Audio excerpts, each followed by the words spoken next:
sa ilalim ng iisang langit. Ngunit bakit tayo nagkakagalit-galit?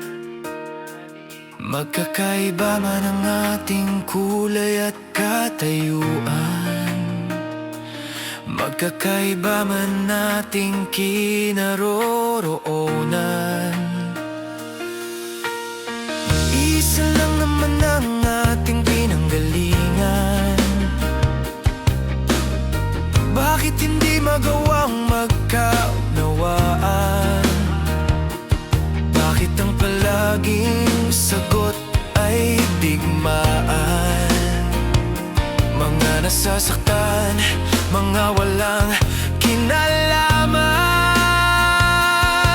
Kung pakinggan sana ang bawat tinig, kung bigyan ng pagkakataon bawat panig, kung kapayapaan sana ang ating ibig, walang kaguluhan at digmaan sa daigdig. Tirahan natin ay iisang mundo, walang katulad at nag-iisa lang ito.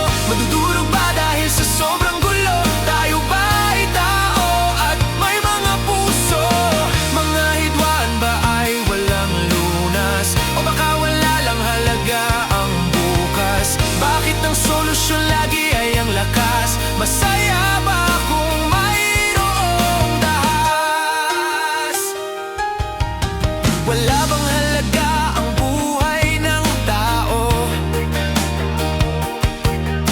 Maipit man sila sa walang kwentang gulo. Mahalaga pa ba kung sino ang panalo? Mga inosente naman ang apektado. Wala ba kayong mata? Di nyo ba nakikita? Mga pagtakot at pasakit nilang nadarama. Nasaan ang inyong puso at pangunawa? Hindi pa ba sapat ang kanilang mga higbi at luha? Kung ba na ang bawat tinig, kung bigyan ng pagkakataon bawat panig, kung kapayapaan sana ang ating ibig, walang kaguluhan at digmaan sa daigdig. Tirahan natin ay isang mundo, walang katulad at nag-iisa lang ito. Magdurog ba dahil sa sobrang gulo? Tayo ba ay tao at may mga puso? Mga hidwaan ba ay walang lunas? O baka wala lang halaga ang bukas? Bakit ang solusyon lagi ay ang lakas? Masaya ba kung mayroong dahas? Puso at awa sana ay ating pairalin, nang walang buhay ang kailangang kitlin.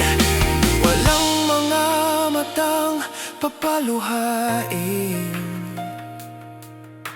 walang mga dibdib na dudurugin. Tirahan natin ay iisang mundo, walang katulad at nag-iisa lang ito. Madudurog ba dahil sa sobrang gulo? Tayo ba ay tao at may mga puso? Mga hidwaan ba ay walang lunas? O baka wala lang halaga ang bukas? Bakit ang solusyon lagi ay ang lakas? Masaya ba kung mayroong dahas? Si Sue ay nasa ilalim ng iisang langit. Mga hidwaan natin ay ating iwaglit. Kapayapaan ng ating maging awit, kaayusan ng bukas, tiyak ating makakamit.